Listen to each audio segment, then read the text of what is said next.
Be patient. 26, accept solitude and the fact that you will, as a leader, somewhere along the way have to stand alone in something. That's what leaders do. There will be a time, if you've not already experienced it, that you will have to stand alone in something. What if you were willing to? What if you didn't mind that? Do this. You're wrong. This won't work. Change back. Change back or else. Have you heard that before? They're threats. How they'll dramatize what the worst could happen is, things like that. If leaders can stay the course, respond to the resistance appropriately, so this is like the 3 secret C's of this work. Stay the course, stay connected to all the system, and stay calm. 3 C's. Connected, on course, and calm. Then and only then is it possible that others can actually maybe learn to define themselves after you do. And then you can actually have a change brought into the system where the members can actually accept the new stance. They actually accept your Darlene's example. They accept the new logo. They accept the new sign. Right there in the example Darlene gave, I don't know, I can't agree with this. And the leaders did this, and then this was the outcome. Otherwise, we usually fold, and we go back to doing it the way we've always done it. So this is a video that is an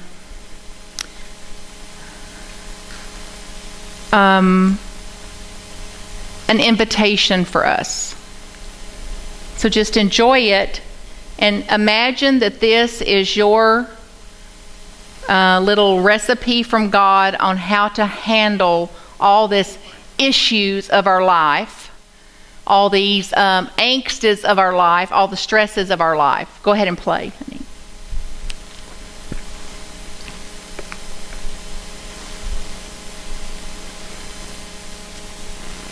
Will you move the little hand down out of the window?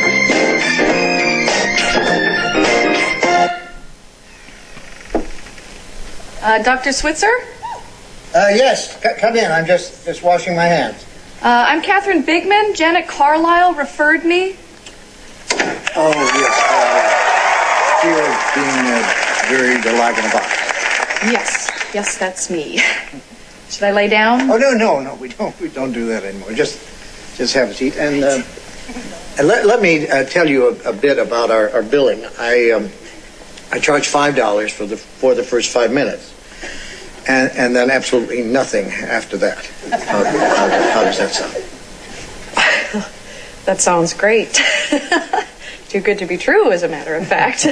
Well, I can almost guarantee you that our session won't last the full 5 minutes. Now, we don't do any insurance billing, so you would either have to pay in cash or by check. Wow. Okay. And I don't make change. All right. And go. Go. Well, tell What? me. Will you put the volume up just a little? That you wish to address. Oh, okay. Well, I have this fear of being buried alive in a box. I start thinking about being buried alive and I begin to panic. Has anyone ever tried to bury you alive in a box?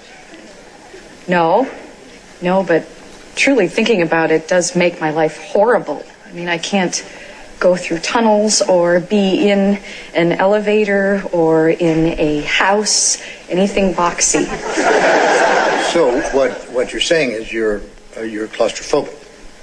Yes, that's it.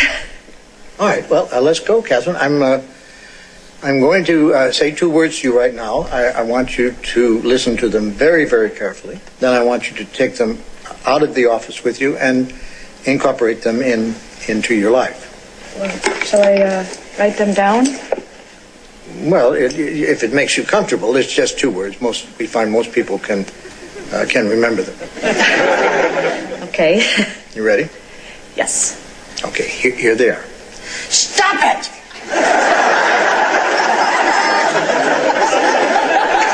I'm sorry? Stop it!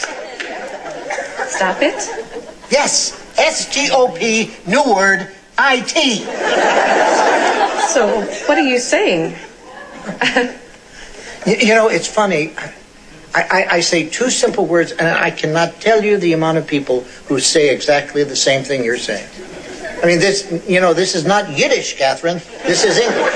Stop it. So, I should just stop it. There you go.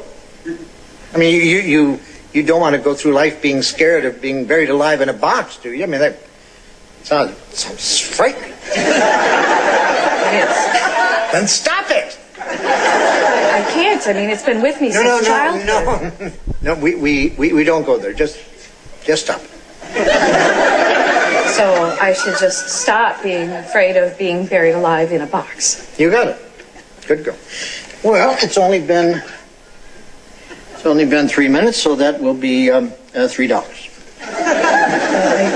Actually, I only have a 5, so Well, I don't make change. then I guess I'll take the full 5 minutes. Fine. All right. Well, what other problems would you like to address? I'm bulimic. I stick my fingers down my throat. Stop it! Nut of some kind? Don't do that. But I'm compelled to. My mom used to call me fatty. No. No, we don't go there. But I've been having this dream. No, we don't go there either. But my horoscope did say... We definitely don't go there. Just stop it. What else? Well, I have self-destructive relationships with men. Stop it! You want to be with a man, don't you? Yes. Well, then stop it. Don't be such a big baby. I wash my hands a lot. That's all right. It is? I wash my hands all the time. There's a lot of germs out there. Yeah, don't worry about that one. I'm afraid to drive. Well, stop it! I mean, how are you going to get around? Get in the car and drive, you kook. Stop it! Stop it! You stop it! What's the problem, Catherine? I don't like this. I don't like this therapy at all. You're just telling me to stop it. And you don't like that? No, I don't. So you think we're moving too fast? Is that it? Yes. Yes, I do. All right, then let me give you 10 words that I think will clear everything up for you. You want to get a pad and a pencil for this one? All right. Are you ready? All right, here are the 10 words. Stop it or I'll bury you alive in a box!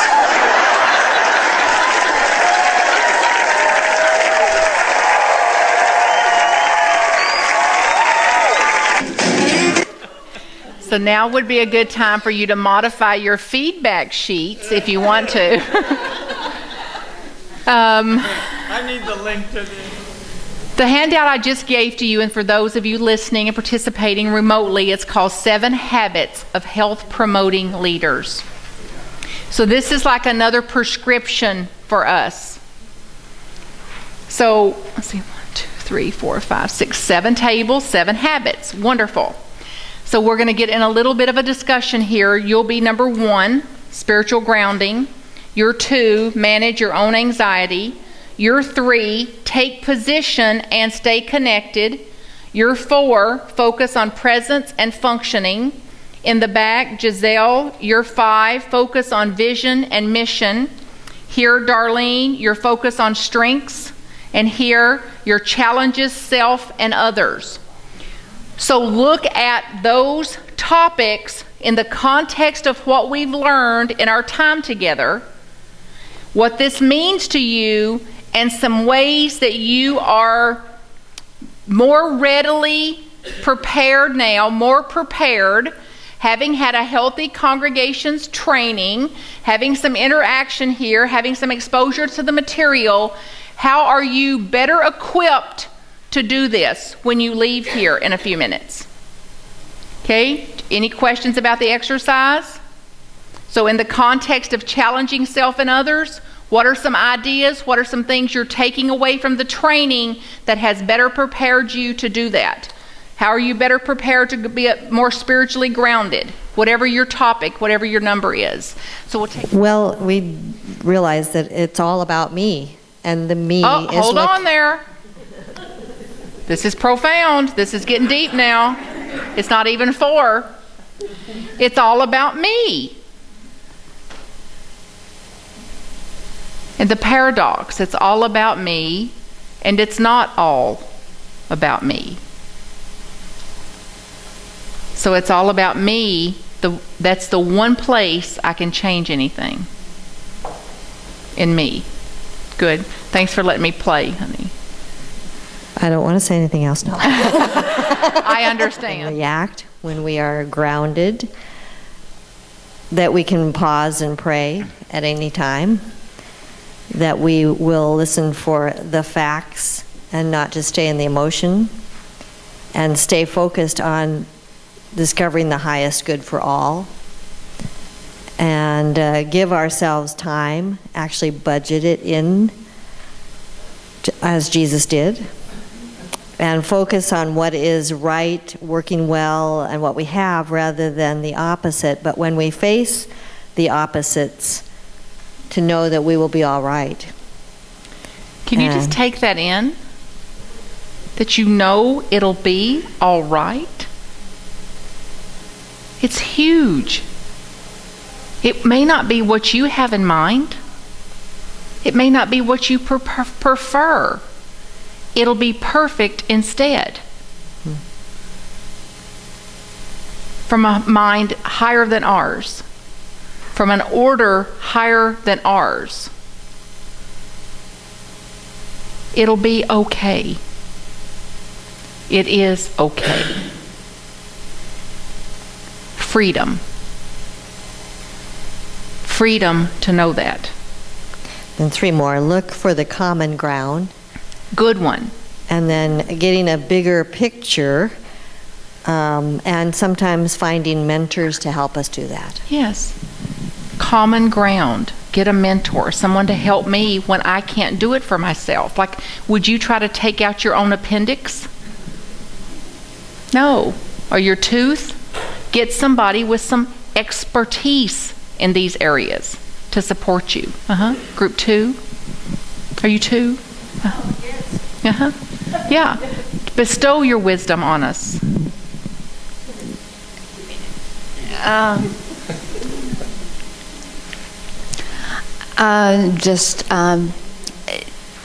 The connection between one's thoughts and anxiety, and recognizing we can stop it, as you said. Yeah. And This is huge. It's not just the connection between our thoughts. Thought is what is causing all of this. A basic unity principle. Thought caused it all. So to get that, to really get that thought is the cause of this, what would you react to? So your sadness, your despair, your frustration, your fear, your terror, your panic, whatever it is an effect of a thought you had. So to get that a thought caused this, a false thought caused this, what would you react to? Nothing, not much. So you'll know when you're reacting, you're believing a false thought. So this connection between the thinking and the effects of thinking is monumental. transformational, transcendent, to make that leap right there that she just spoke. That the connecting the thoughts to the effects, which are feelings, is your ticket out of the prison of your own mind. The door's wide open. Oh, and the how it would be helpful to be aware of one's triggers, so you can kind of see the pattern of what's happening in your life rather than just believing it's all external or that person or that Yes. situation. Good to be aware of your own triggers. And when you're triggered, please don't act like it's business as usual. It's not. Like, disclose that to someone. I'm triggered. You better back off. Or, I'm triggered. Let me restore myself, and then I'll speak to you about this tomorrow, when I may have returned to a functioning level of insanity. You see the difference? Like, own that. I've been triggered here. I've lost my capacity to listen. I've lost my capacity to lead. I'm just not present to this. I'm caught in my own emotional process. So I'm going to stop this here so that I can first restore myself, ground myself. That's huge. And then finally, for me, the importance of, in managing my anxiety, to give myself more quiet time, and not just authentically quiet time. Good, honey. Yeah, authentic, quiet time. Yeah. Okay, next, group 3. What was the topic? Managing anxiety? Uh-huh. Takes a position and stays connected. Uh-huh. What can you share with us? Yes, on taking positions and staying connected, we want to plan for reactions to happen. Plan for, anticipate reactions to happen. Like when you drop a pebble in the water, what happens? There's ripples. And know that when the reaction happens, something is working. Yes. Clarify our positions. I'm speaking as a group here. Yeah. Stop and pause when it is helpful to do so. Staying connected, and for us that's the town hall meetings most recently. Yes. Avoid triangulation. And identify the quote-unquote issue as a fact versus feelings. Yes. And that's how it came to me through the teaching. Be hard on issues, soft on people. We're usually the opposite. And this triangulation business is so you can't stop them. That's the very cornerstone of how we operate. What you can do is impact them by stopping your part of it. So when somebody comes to me to talk about Barbara, I can say, you know, I'm not willing to talk about her with you. So I suggest you go directly to Barbara with this. So that's one way I can help that. So then another way I can help it is stop enrolling others to talk about a third party. So can you see you can have some benefit on both ends? So you can be the one to stop it. So when you get mad at Clifford, for example, you learn how to manage that anxiety instead of running to get third party in so you can talk about Clifford to third party. That's one way. And then when somebody comes to you about the third party, you stop it there. It doesn't mean they won't go on and find somebody else to talk to it about. Just eventually, as the health comes back in the community and enough of us are practicing this, there's nobody for them to talk to, like Jeannie. You remember what she said? It's like it fell on deaf ears. So some real change can actually occur. Thank you. Group 4.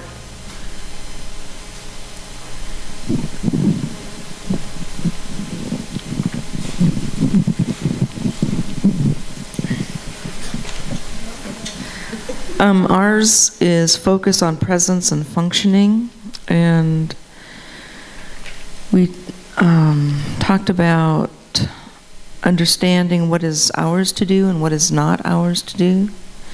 Be very clear about that. And when things arise that are in the story realm, to be able to recognize that now here I'm making things up, and to stop and say, Good. we need to go back. I need to get more information. Yes. Or I need to step back and be clear on this. Good. So that's... Yes. Thank you. Very powerful to give you the time and the space to step back and see that I've lost myself in this. I'm caught up in the story of it myself. So I've got to detach, not from the parties, but from the storytelling and what I've made up about this. So good one. Good one. And finally, one other is to realize that others need to take responsibility as well, and it's not my job to do their job. Good, honey.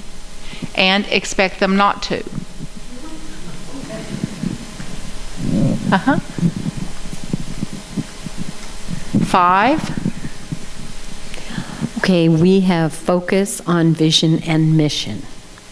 And Reverend Darlene had the congregation meet and people be involved in that process with Teresa Lee coming here. Yes. And then from that, we had a core values committee formed, which came up with our vision and mission from all the information that came out of that meeting. Then that was brought to the congregation in a town meeting. And one of the things that Reverend Darlene already models is this model of staying the course, being connected, and being calm. And she models this, and thereby the phrase, "What you are speaks so loudly, I can't hear what you say." And so she already models this, and therefore our vision was accepted by the congregation, and we are continuing to work on that. Bravo. Yes. Oh, yeah. We read it every Sunday in service. Yeah. Bravo. Number 6. Darlene, did you take in what they offered for you, honey, about you?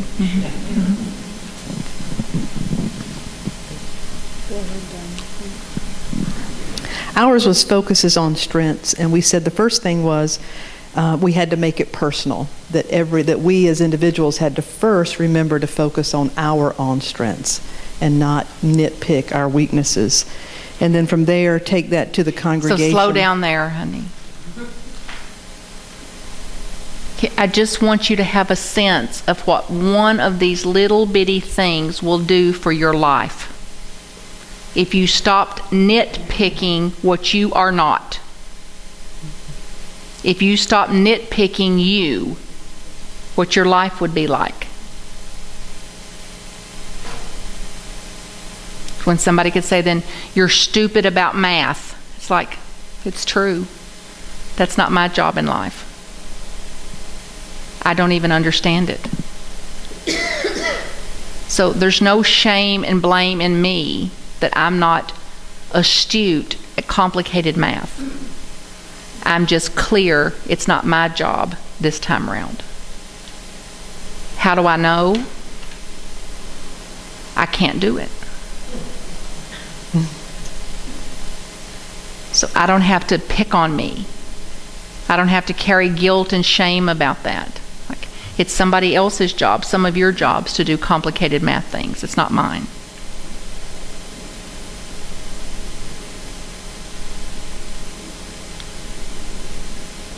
If you stop nitpicking you. So he said then if we come from that place, we could then be in a place of appreciation and gratitude. And that would translate to the greater community. And then the third point we had for how to use focusing on our strengths to deal with conflict is that everything had the potential to be a stepping stone or a stumbling block, and just to remember that. Yes. Either a stepping stone or a stumbling block. And even if it's a stumbling block, what do? Yes, you just back up and like recalibrate. It's like if a little kid was running across here learning how to walk, it stumbles, it plops down. Now, what would you do for that child? Yes, if we could reach him, we couldn't help but like to put out a hand. Like, honey, here's a hand. Hold this. Hold this.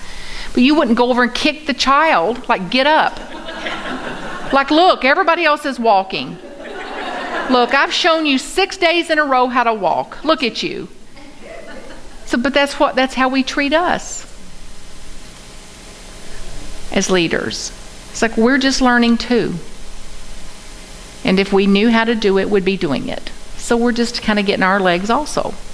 Be as compassionate and gentle with yourself so that when you stumble, just get up, brush ourselves off, and carry on. And when you can, reach out a hand or reach for one if you really want a hand. Let's go here, group 7.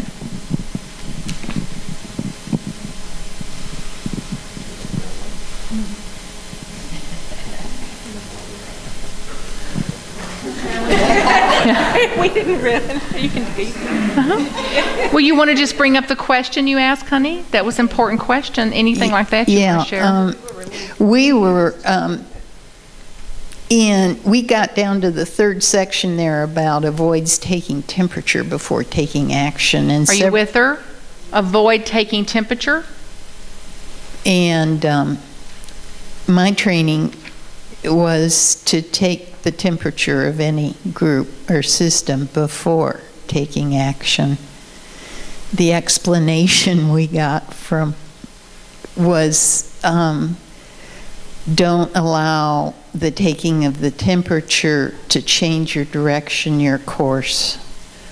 Do you hear the difference? Like, you'd want the temperature of the group. You need to know where they stand and where they're coming from so that you can like plan a process. It doesn't mean that you let the group take you hostage as leaders.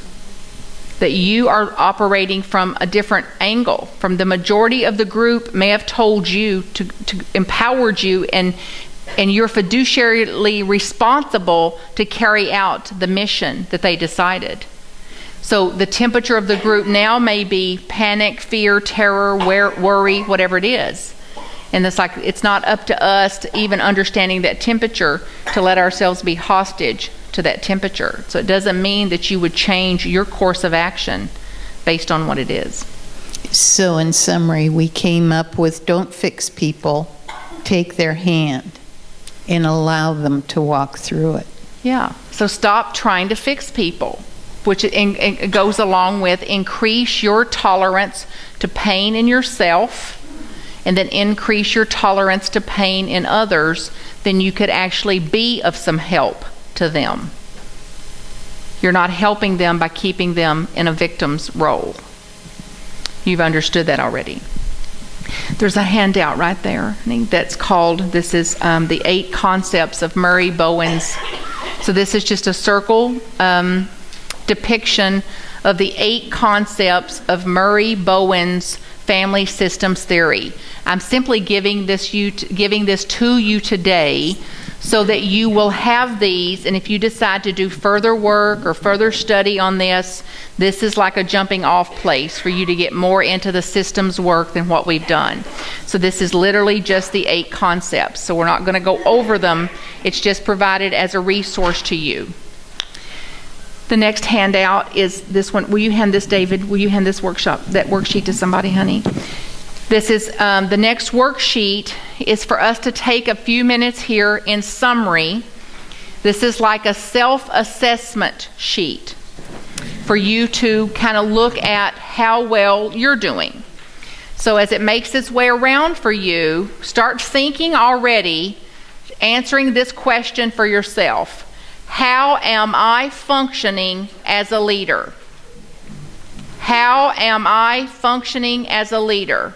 In self-assessment, not somebody else's opinion of you, not what the board tells you, not what the minister tells you. So we're going to work with this side first. Can you see this side? It's got the little numbers 1 through 5. That's the side we're going to work with. You ready? So read number 1. How well does this, so this is your rating of you as a functioning leader. 5 being very, very positive. 1 being you have significant room for growth. How well do you focus on how you're doing? Rather than thinking about how others are doing, how to change others, how to help others feel better, you watch instead how you're functioning. You regularly ask yourself, am I managing my own anxiety? Am I staying in touch with my thinking and convictions? Am I acting on that basis and not reacting to what others are saying? How well do you do that on a scale of 1 to 5? Be honest with yourself.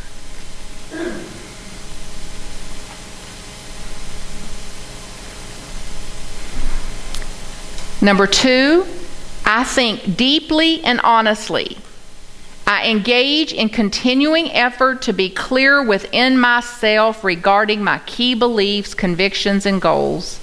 I work hard to identify what I really think and believe, not just what would make relationships more comfortable. How well do you do? 1 to 5.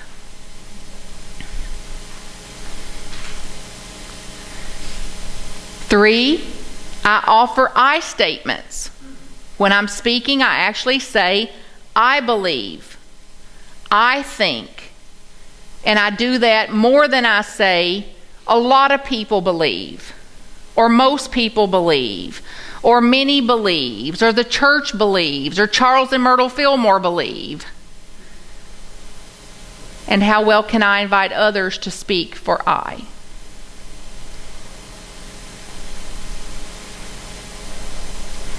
Four, I act out of my own beliefs. I act on the basis of my own thoughts and my own choices. I know that calm, spiritual, grounded action is my own conviction, is more powerful than anxious talk or efforts to coerce others.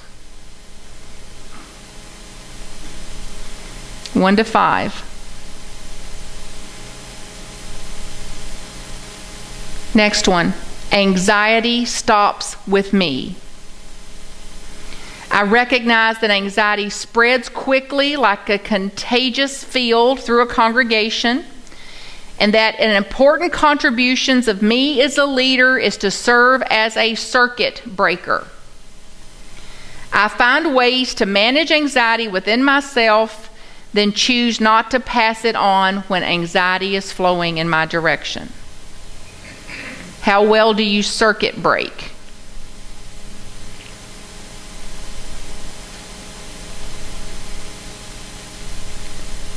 Next, I stay in contact. I actually work to reverse my own tendencies to avoid people who disagree or who are angry with me. Instead of doing that, I find ways to stay in relationship with them.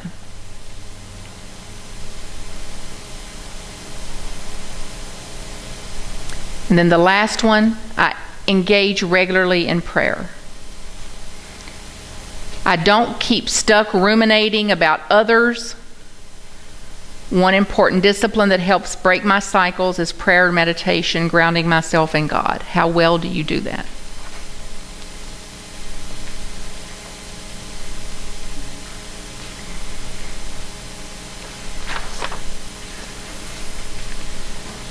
Feel like you got an honest assessment of you? Minus the shame and guilt?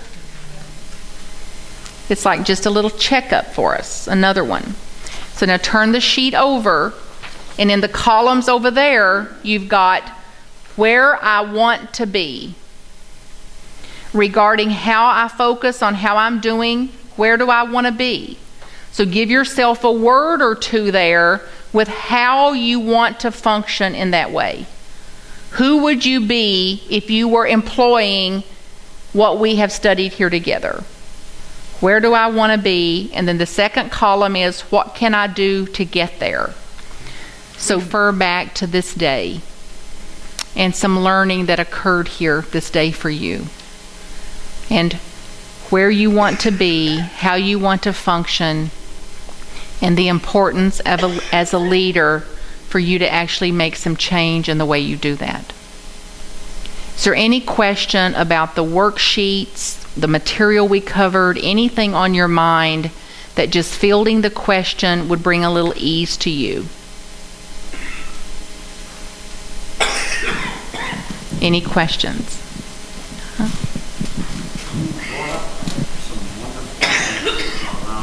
When you experience anxiety, and I've been working on noticing when I've been doing some work on values, core values, and I've been doing some training work around identifying when I first had the earliest inklings of feeling anxious, and around looking at how I'm being at that point and what are the needs. So it looks like, you know, were several things where, like the differentiated self, that really seemed to ring right in that area. And I just want to thank you for that. It's still kind of a swirl here. Good. But thank you very much. I'd call it success. Yeah.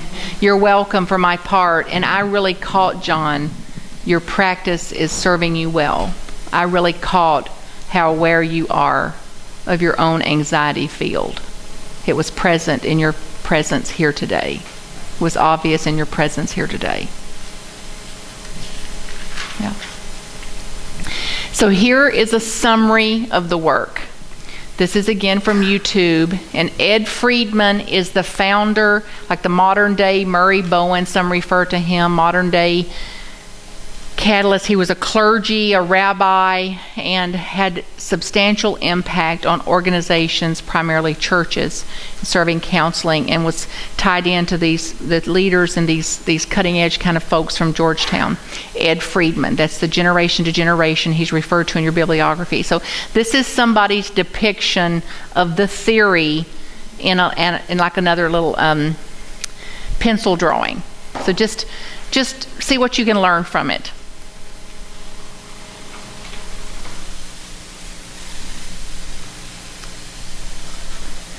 Will you drag the hand down? There you go. Thank you.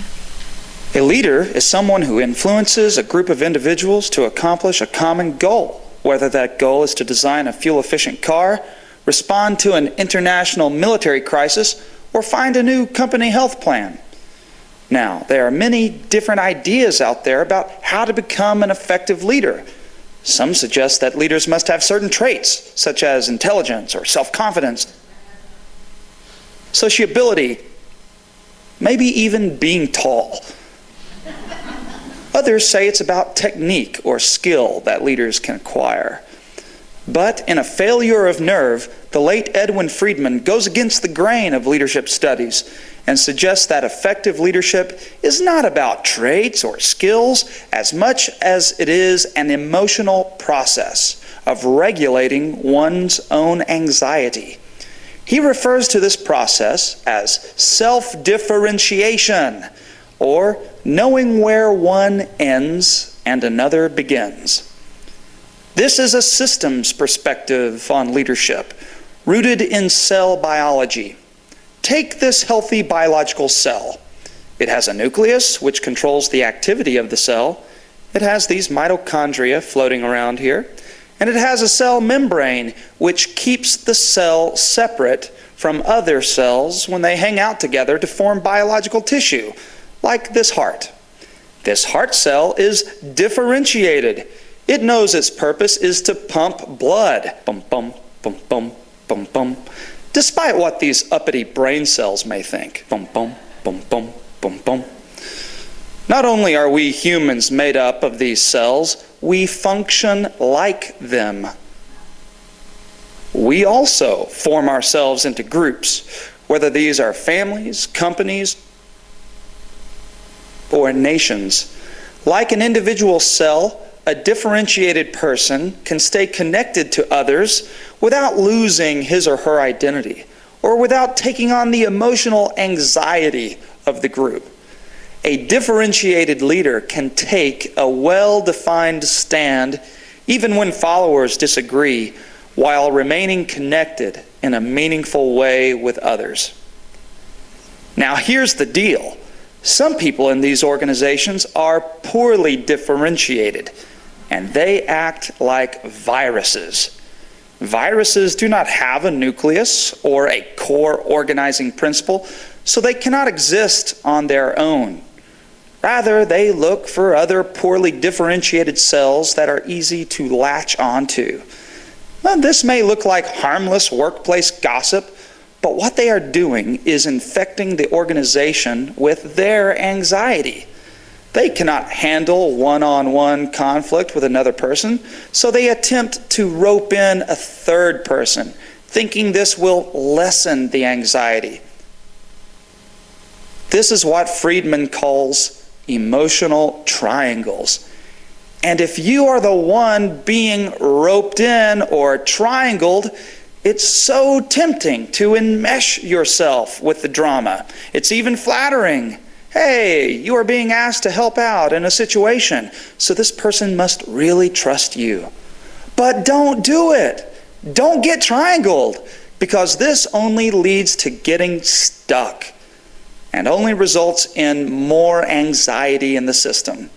And the infection spreads. And worse, it's bad for you. Friedman says that the chief cause of stress and burnout is not overworking like we all think, but getting stuck in other people's problems or getting triangled. But the differentiated leader is like the emotional immune system of an organization. By being a non-anxious presence, differentiated leaders resist being triangled, which influences others to take responsibility for themselves. This is very counterintuitive to those of us who are used to chronically anxious organizations. But Friedman says that differentiated leaders are able to tolerate other people's discomfort because this encourages them to take personal responsibility. In the long run, the differentiated leader's presence has the effect of diffusing the anxiety in the organization, allowing it to develop and function in a healthy way. Now, about sabotage. Some organizational systems are chronically anxious. In other words, they have a lot of people who are poorly differentiated. Such an organization will be threatened by the presence of a differentiated leader because, in a way, this upsets the way things have always been, or the homeostasis of the organization. So, the chronically anxious organization will inevitably turn on the differentiated leader. But, according to Friedman, sabotage is a sign that the leader is doing the right thing, and it's the leader's non-anxious response to such sabotage that defines the differentiated leader. This, he says, is the key to the kingdom of effective leadership. The beauty of this approach to leadership is that it applies to anyone at any leadership level, whether you are, as Friedman says, a parent or a president. Finally, differentiated leadership is not a static condition. None of us arrives completely at this place. Rather, differentiated leadership is a direction in life, a direction toward maturity. And the only way we can get moving in that direction is to take care of ourself. Or, as Jesus of Nazareth said, to love your neighbor as you love yourself.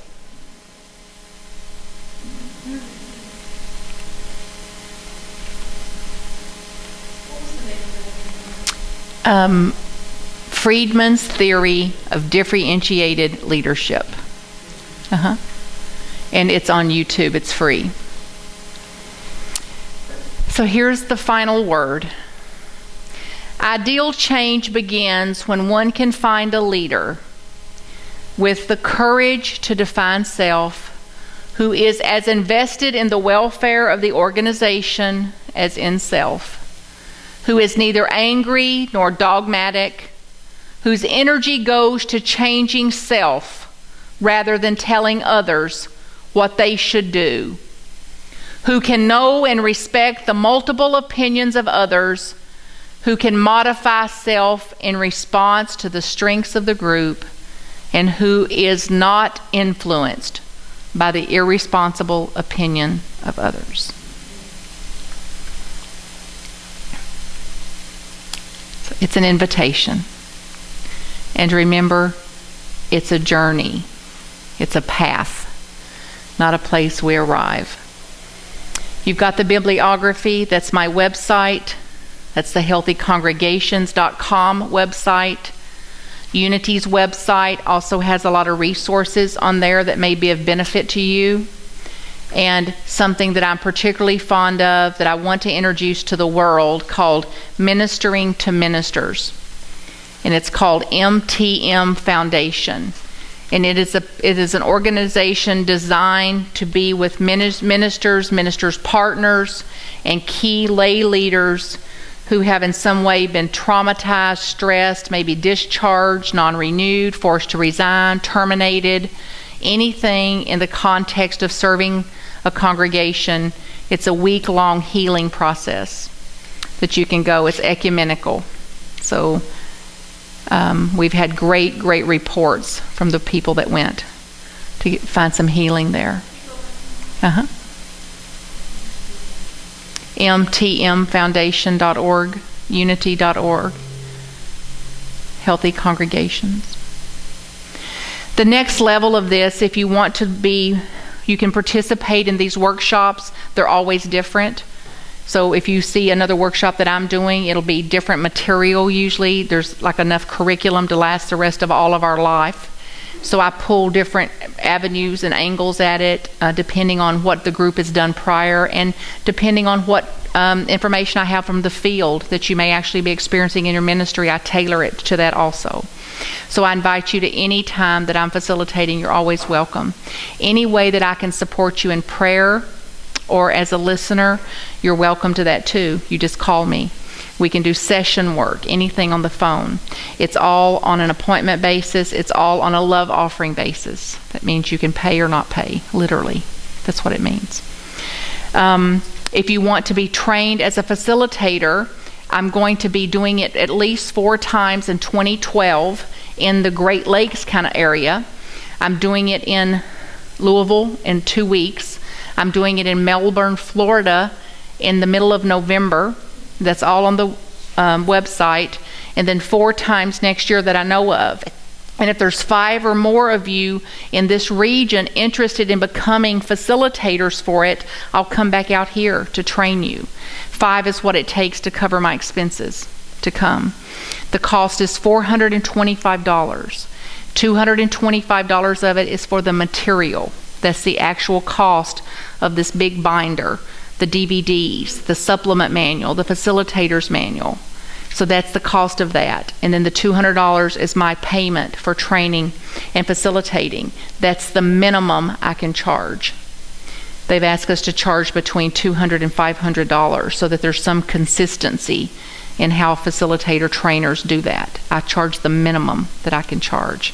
And I'm dedicated to having you empowered and trained in this material in your hands to get it out in our movement and into the world through our own functioning. It's 14 hours, so I do it in 2 days when I can, 9 to 5, 2 days in a row. In Louisville, it's different because I'm working around some people's schedules around the GLERC conference. Any other questions like that?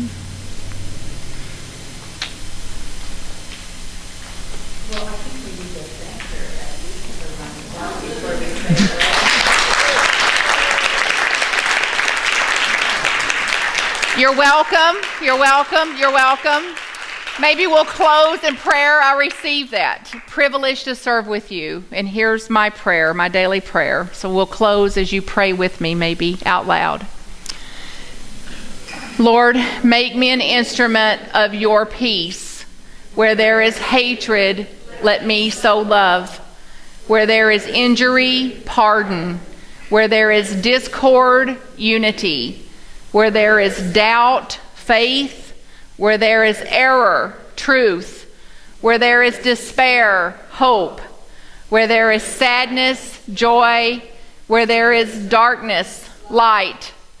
O divine Master, grant that I may not so much seek to be consoled as to console, to be understood as to understand, to be loved as to love. For it is in giving that we receive, it is in pardoning that we are pardoned, and it is in dying that we are born to eternal life. All of this from God, who reconciled us to himself through Christ and has given us the ministry of reconciliation. And so it is. Thank you for being here. Now, can we all stand and give Martha our unity blessing that we love you, bless you? We love you, we bless you, we appreciate you, and we behold the divinity in you.